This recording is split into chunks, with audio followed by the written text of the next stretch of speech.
treated diabetic rats, it was again reduced significantly, but in the treated group, the sodium-potassium ATPase activity was significantly increased.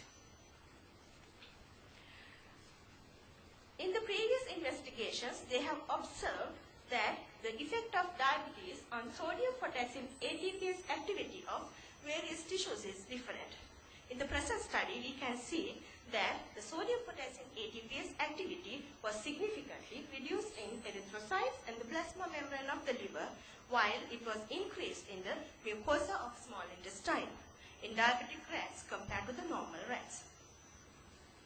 In the test diabetic rats, after half an hour of the treatment of the test extract, the sodium-potassium ATPase activity in all three tissues were increased significantly compared to the diabetic control. This shows that the test extract has an acute effect on the sodium-potassium ATPase activity in tissues of diabetic rats. The test extract may act directly on the enzyme protein components or indirectly via stimulation of the secretion of insulin.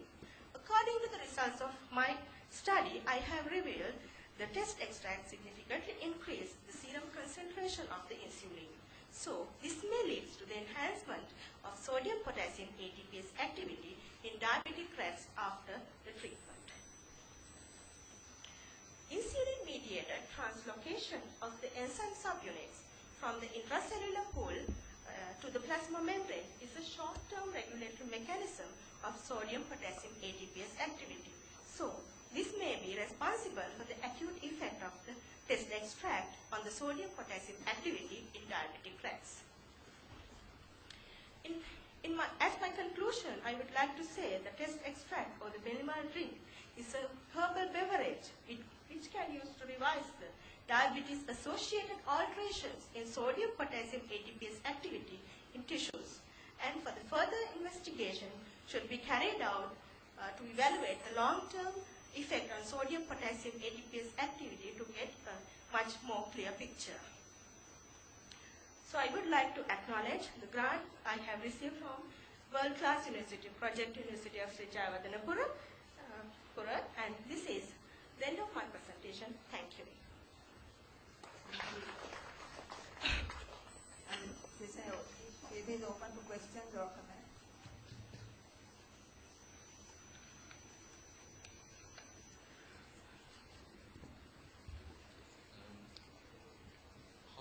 What is the action of alloxins in the induction of diabetes? Is it similar to streptozotocin? How does the alloxins induce diabetes?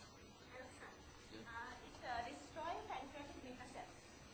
So the most common diabetes in humans is type 2. So if you destroy beta cells, then you have more or less similar to type 1 diabetes. There is a bit of a fundamental error in the experimental design, because in your discussion or the conclusion you say one of the mechanisms as to how this happens, I mean what you see in these extracts is the increase of insulin. So there could be an increase of insulin when you have pancreatic beta cells destroyed. So one way of doing this is to 40 milligrams of alloxins is alright. You could have complemented that one with about 2 weeks injection of fructose in drinking water, about 10% fructose. So because I'm not very sure even your rats are diabetic. I mean by giving only 40 milligrams per kilogram of body weight alloxins, are you sure that your rats become diabetic? After 72 hours, we check the fasting glucose levels and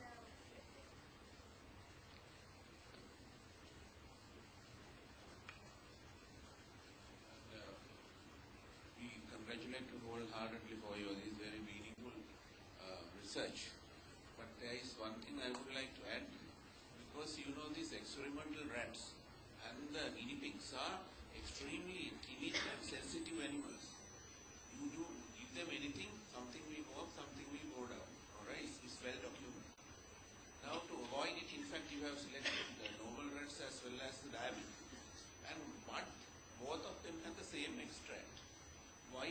change. Now you would have just tried with tomato juice also. Give tomato juice and see whether there is any response. Or apple juice. Supposing there is no response to those two and only the response is to belly, then you can come to a conclusion very clearly. Thank you. And you haven't used another control, some other thing to compare with. That's what he's saying. And also, do you do any histopathology of the pancreas? Sorry? Just do you do any histopathology of the pancreas just to see that the drug has been reversed? Because sometimes the Alexin-induced drugs, like they go back to the normal conditions sometimes. Maybe it's just like a good, just to be confirmed like that it is induced still as maybe do some histology of the pancreas maybe. Sometimes the effect reverses back to normal.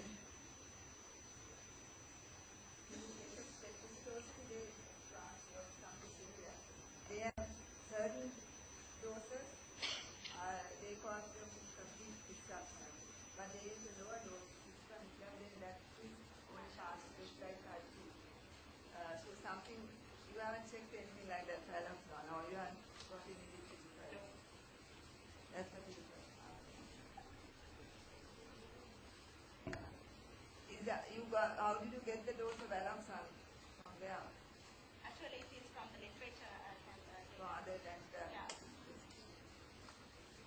Yeah. Your control group, you have only, the control group was not given any belly juice. Yeah. Not given. No. So, in your study you show that only the diabetic shows that some amount of increase of ATPase activity. If you given to the control group also, what would happen? Is it be more ATPase activity? Have you explained on that side? You mean It is a normal rest? Yeah, if it increases the activity. And other thing is there any side effects? ATPase is mostly dependent by neural tissues. So any behavioral changes, or are they paralyzed? Did you notice anything during your study? Because the ATPase still act on the neural tissue and muscle tissues. It's more important than liver and intestine. Like the intestine, it has very rapidly gone up. Like what happened to the neural tissue? We have to expand our experiment for that extent. Why did you select these three tissues? You mean the normal control? No, why did you select the liver and the erythrocytes? Actually, because I just want to see whether it is whether I can clarify the mechanisms for this, the mechanisms of the hypoglycemic effect of this. That's why I have used this liver and small intestine to see the absorption and also the glucose taken into the liver, whether there is effect through this enzyme activity. So erythrocytes is usually erythrocytes is the tissue we can use in humans actually. For ATPase activity in humans, we cannot go to another tissue.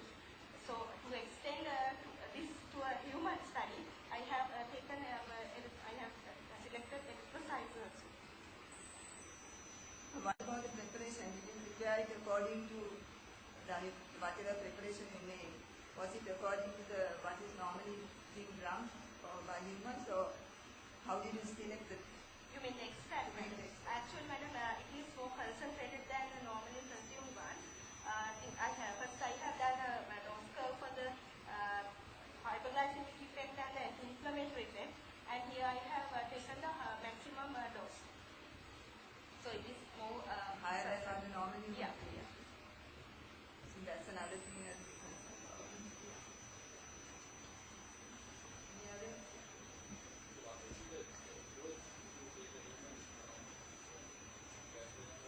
Sorry? Yeah.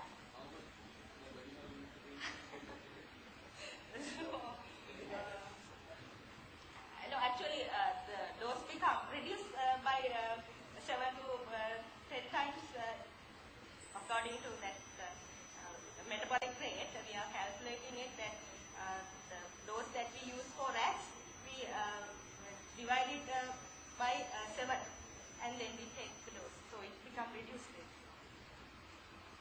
So according to this theory, do you recommend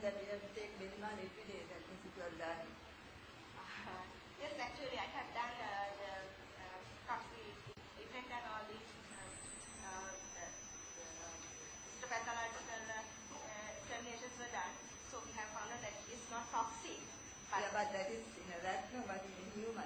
yeah. For long term, we don't know, no, whether it is. Actually, I have done a human study for hypoglycemic effect, but it is just 14 days, continuous 14 days. There was no changes in liver enzyme levels and creatinine and hemoglobin, but we should check it for longer time because it is more concentrated extract. Any other? I feel there's inherent danger in extrapolating from animal studies directly to human beings because when it's taken with other things and absorption factors also come into play. So I hope you will develop a hypothesis and have a different study on human beings because this is now done on animals and this is not something that is taken by animals. You would like to perhaps test it on human beings. The application is for humans. Just a comment from me. Because here you've given 7 times a strong dose and whereas human beings don't take it like that. So just cannot be extrapolated from animal studies to humans directly without evidence based on